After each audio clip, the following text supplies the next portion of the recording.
¿Cómo estamos? Pues vamos a seguir hablando sobre la guerra de Inglaterra. Ya habíamos dicho todo ese proceso que se hace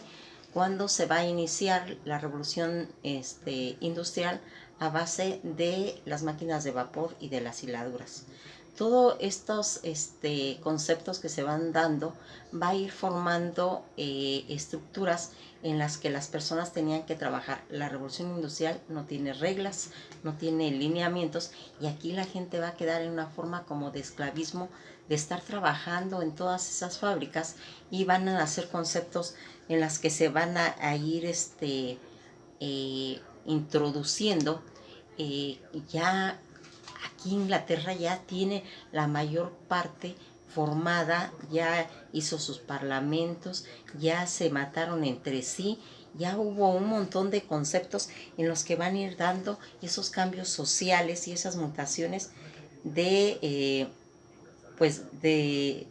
volver a redimir todas esas fábricas que habían, esos ambientes de la revolución industrial, donde se daba la situación en que el trabajador no tenía ningún derecho. Aunque ya había libertad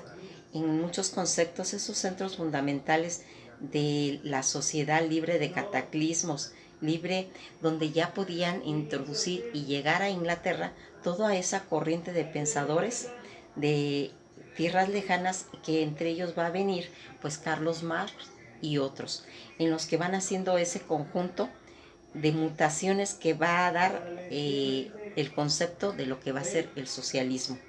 Y aquí se van a introducir ideas en las que se van a ir gestando en Inglaterra todos los reglamentos del mundo que devoran a toda esa población que estaba en esa forma de esclavitud. Esas contraprestaciones que estaban habiendo y que se tenía que dar un sector social de,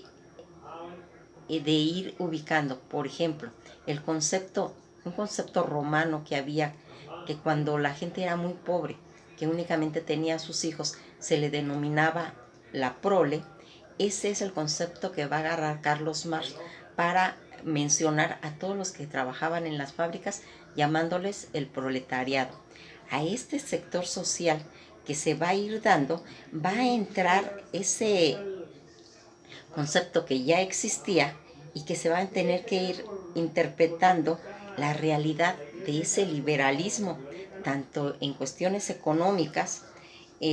Va a haber la construcción del socialismo, porque como ya está todo ese concepto bien definido, ya pueden nacer todas esas corrientes, que en este caso es la construcción del socialismo, el liberalismo económico, que más adelante vamos a ir platicando, y todas esas teorías de evolución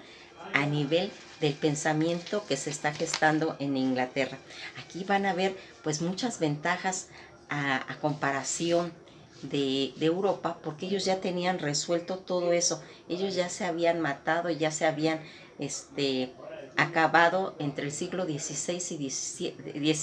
XVIII, que les llevó tener ese complemento tanto en el parlamento como de formar ellos ya una nación, ya crearla. Y toda esta industria de la revolución industrial va a venir ya cargada con toda esa formación que ya traía Inglaterra. Ya ellos ya se habían peleado con todos los Jacobos, con los Carlos, con los Crombos, y ya habían habido toda esa clase de capilación, de cortar cabezas a todo el que estorbara. Ya habían ellos resuelto en todo ese siglo. Para el siglo XIX ya había estabilidad política, ya había libertad, y ya habían resuelto todos los derechos, de las opiniones de los derechos, las limitaciones de los poderes reales que se tenían y de los parlamentos. Los ingleses ya tenían una estabilidad, una política que les permitiría a ellos tener todo ese desarrollo económico, y que en otros países se estaba originando apenas, y esa era la ventaja que tenían, y por eso surge y triunfa esa revolución industrial. Todo ese tropel de la era napoleónica, de toda esa decapitación, de esos registros de las personas que se estaban siendo ejecutadas, que estaban decapitando, se tenía que haber un registro, y este registro lo va a hacer una mujer que ella tiene una forma o una técnica de poder trabajar la cera y va a retratar las cabezas decapitadas de todos esos seres que tuvieron ese percance. Y aquí se va a formar ese mundo alucinante de esta mujer llamada Madame Tussaud. Esa técnica de esta nueva forma de exhibir y de tener una evidencia de todo lo que estaba pasando en esa época, se va a formar el Museo de Cera, donde el Museo de Cera que está en Londres y que actualmente sería como un honor permanecer, que le hicieran a uno una estatua para estar en ese Museo de Cera, que es una cosa que quedó como un registro de todas esas muertes que se dieron en esa forma. Todas esas hegemonías que se estaban dando a nivel continental y que solamente la Gran Bretaña va a hacer que se forme la Santa Alianza en 1815. ¿Para qué? Para que ningún pueblo fuera mayor que otro, porque dicen que cuando un pueblo es mayor que otro en Europa, empiezan a ver qué les hace falta, y por lo regular lo que les hace falta es la Gran Bretaña. Entonces ellos tenían que tener una estabilidad, y por eso se hace esta Santa Alianza, que va a tener pues toda esa ese resguardo de poder estabilizar toda Europa, y que las guerras napoleónicas quedaran atrás, que quedaran olvidadas, para que Francia volviera a empezar a tener todas esas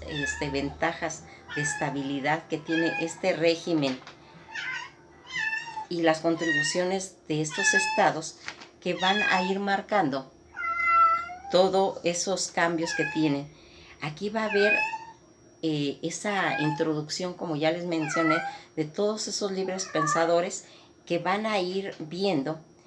y descubriendo el pensamiento. Por eso en 1815 esta restauración que queda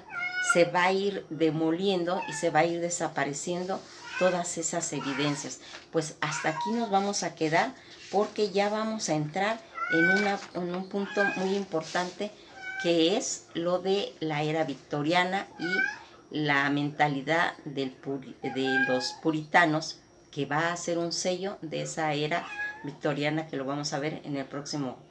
video. Esto ha sido todo por hoy, y pues nos veremos en la próxima clase.